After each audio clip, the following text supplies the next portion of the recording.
Shalom, Hebrews and Shebrews. Welcome to the channel. This is Oilfield Disciple, and today we're going to cruise with Jesus and talk about something real quick. We haven't done that in a little while. This is where I just flip the camera around. You get to see what I see, and we're going to hit on a few biblical ideas and whatnot. So, with that said, let me flip the camera around. If you like the content and you stumbled on this channel by accident, you're new, feel free to check out any of my videos and archives. I have several videos on several different topics. All of my videos, I try to title and label what we're talking about in the video. I don't agree with clickbait, where you use a title to get people to watch. What the title is what the video is. So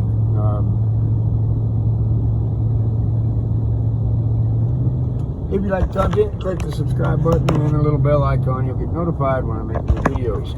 So here we are. All right, let's talk about something. Let's talk about what's going on in this culture about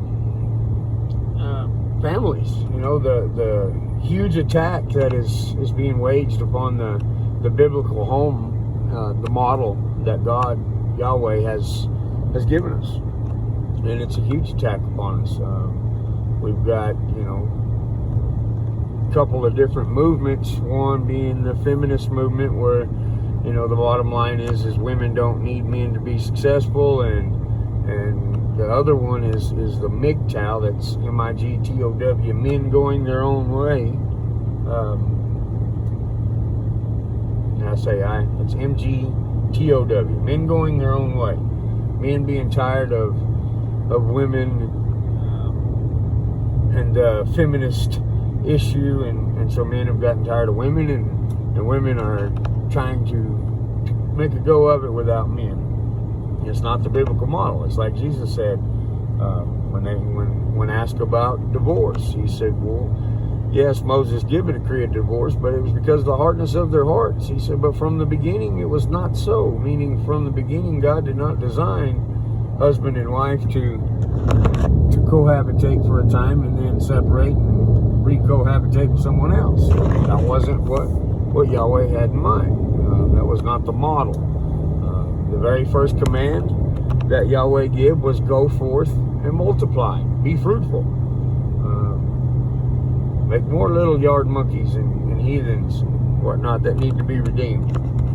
And so as I've really studied this out, a lot of different aspects from the biblical model of marriage, dealing with the ministry that me and my wife have in marriage ministry, I've looked at it from several different angles and several different topics, several different ways.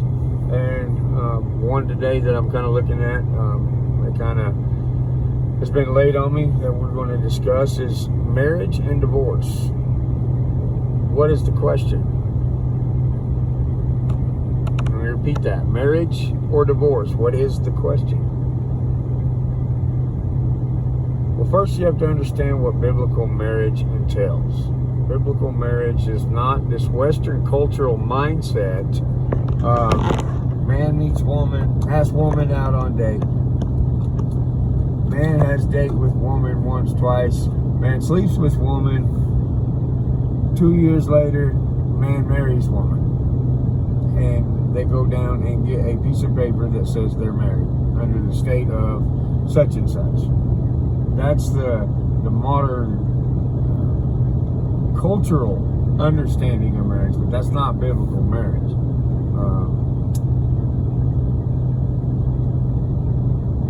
So modern cultural marriage, you stand before a pastor, priest, justice of the peace, judge, i.e., etc., and say a certain vows or a certain little traditional saying, and the pastor, priest, judge, justice of the peace, i.e., etc., whatever, says, I now pronounce you man and wife by the power given me. Okay, that's modern cultural idea of being married. That's not biblical marriage.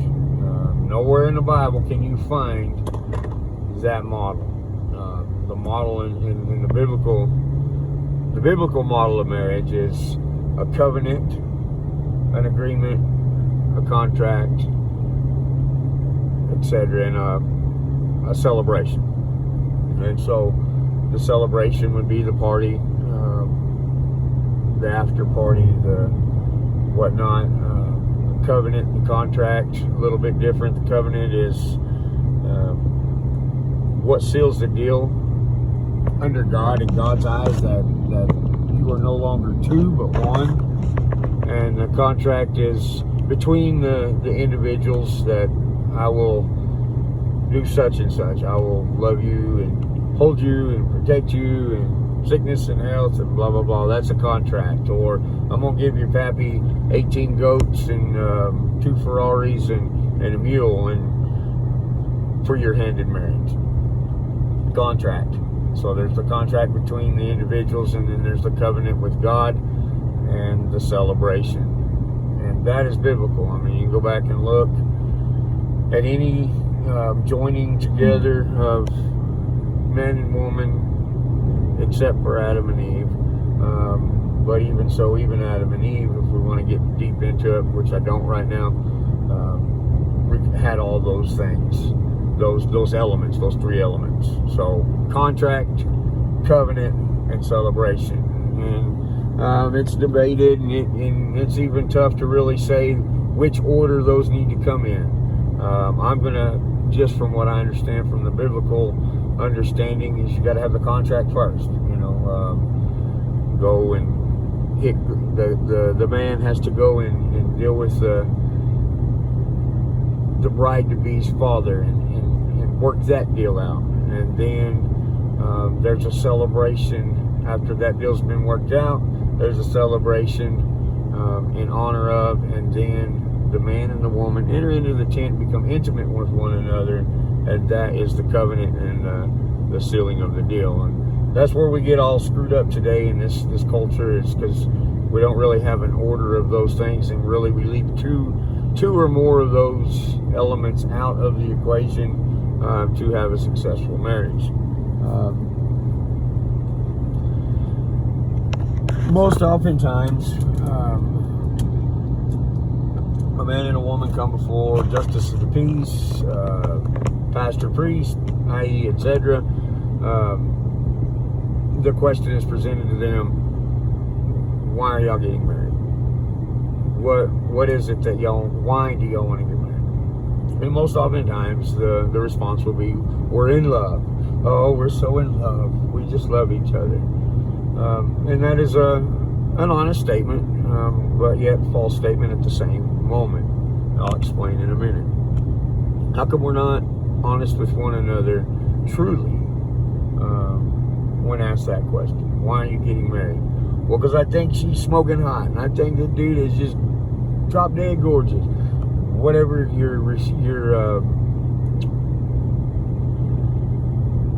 whatever the response is to your physical attraction to one another, because in reality, it's not love. It's a physical attraction, and that's necessary. It's important that we have that physical attraction, but that is not. We're not being honest whenever we claim being in love is why we're getting married. For one, you shouldn't be able to be in love before getting married. How can you be in love with someone you really don't know outside of the physical attraction side? And so that's from the beginning, it's a false nomer, and it puts a whole lot of weight and pressure on both parties, the male and the female, the bride and the groom. Because love is a state of being,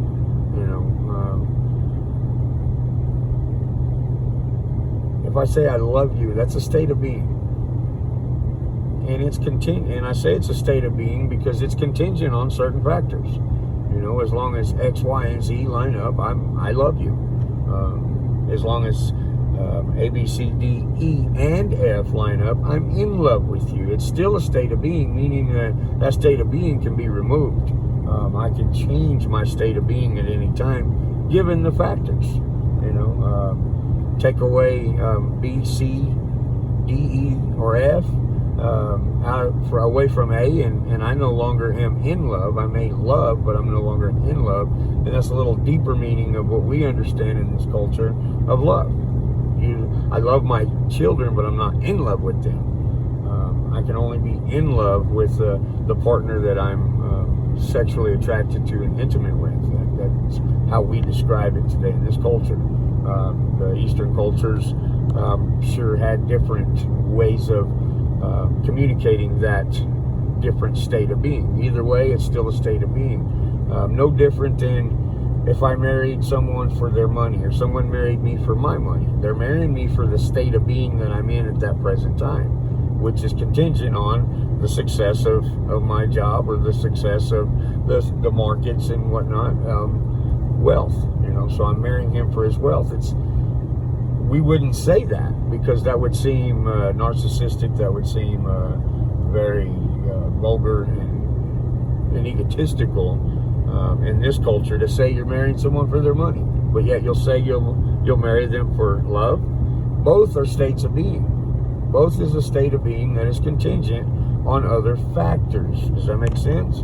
Hope so. Hope you're following me. So, whenever we posed the question at the beginning, when a marriage is in trouble and there's issues, the question is, should we get a divorce? Is there enough issues here that we just can't work out, and should we get a divorce? Well, the question should be flipped, really.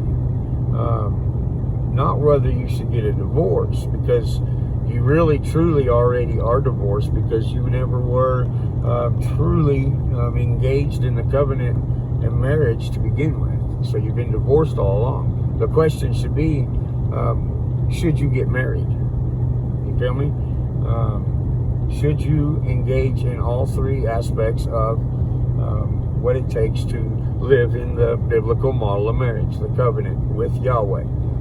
Ecclesiastes 4:12 says that two will withstand an enemy, but a threefold cord is not easily broken, meaning it takes a man, a woman, and Yahweh completely surrounding and in the middle of, in the midst of, and encompassing of the man and the woman to have a biblical model marriage.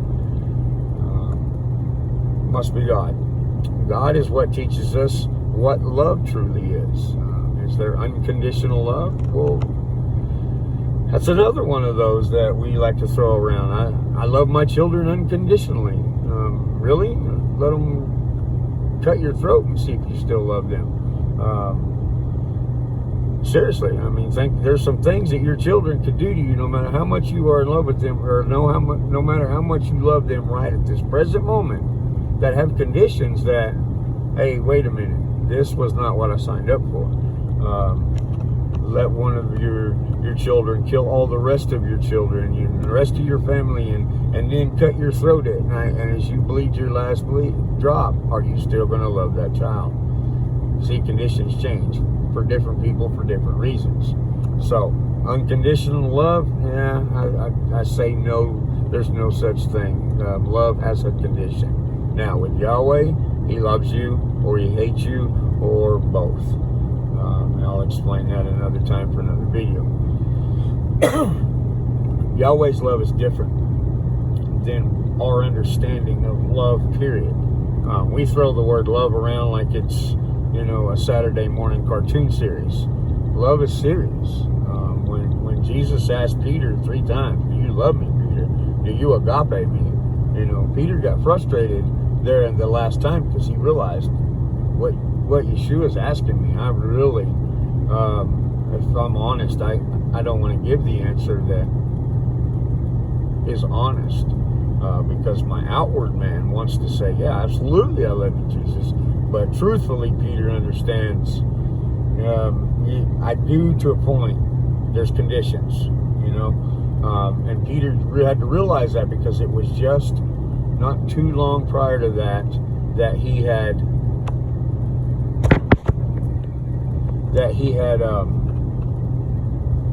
denied the Lord.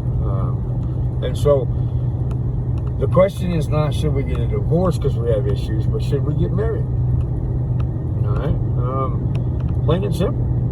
Are you willing to put in the work that it takes to fulfill the covenant? Or do you want to just continue down the line that what the enemy has decided that's the best way to attack God's creation is from the home, and allow the enemy to win and continue in divorce?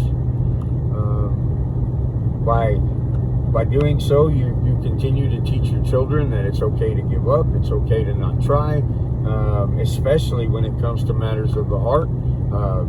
That money is more important, that wealth is more important than love,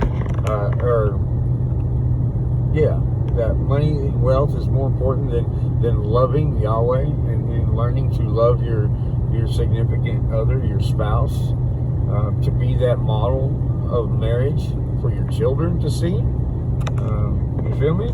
And so it's up to you. Do you want to just take the easy way out, or are you going to fight for it? I hope this helps you think about some things. I hope it blesses you, encourages you, even frustrates you. Go look up everything I say.